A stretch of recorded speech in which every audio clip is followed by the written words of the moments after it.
na tej tiskovni konferenci.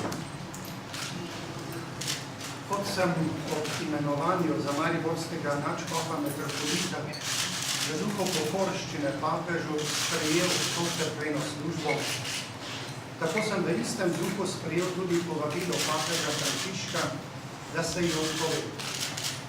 V osebnem pogovoru mi ga je predstavil prefekt Kongregacije za škofe eminenca Mark kardinal Urek 30.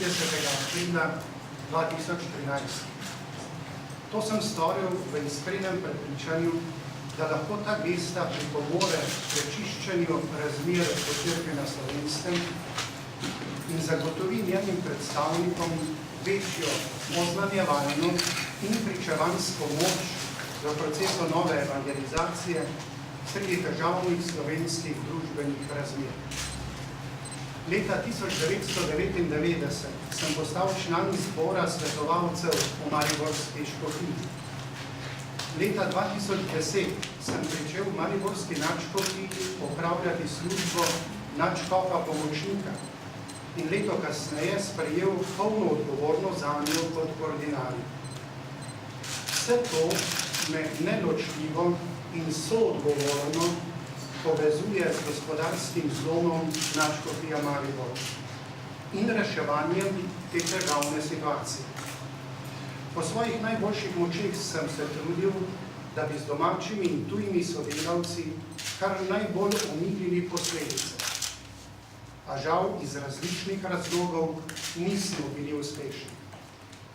In prav zavesti svoje soodgovornosti za nastalo situacijo in neusposobljenosti za učinkovito vodenje nadškofije v tej situaciji, verjamem, da bo moj odstop naslednikov omogočil neobremenjeno delovanje zaradi preteklih dogodkov in mu zagotovil večjo moralno avtoriteto znotraj in zunaj katoliške cerkve.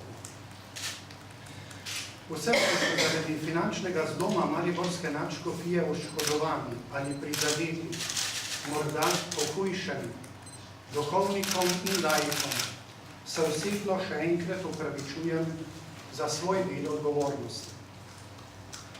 Ko sklepam škofovsko služenje v mariborski nadškofiji in je sedež mariborske nadškofije in metropolije izpraznjen, in prav tako vse službe, ki sem jih opravljal v okviru slovenske škofovske konference, se prisrčno zahvaljujem za prizadevno sodelovanje najprej vsem škofom, potem sodelavcem na ordinariatu v Mariboru in v drugih nadškofijskih ustanovah, zlasti pa duhovnikom in pastoralnim delavcem, bogoslovcem ter redovnikom in redovnicam.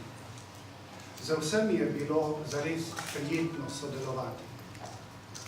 Vernikom mariborske nadškofije pa sem iskreno hvaležen za vedno zelo tople in domače sprejeme požupnije, za izraženo vsestransko podporo in pomoč v teh letih, najbolj pa za vse molitve in žrtve.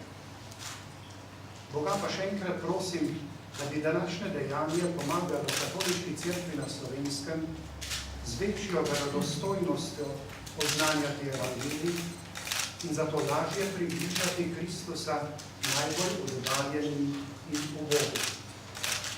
Hvala za pozornost.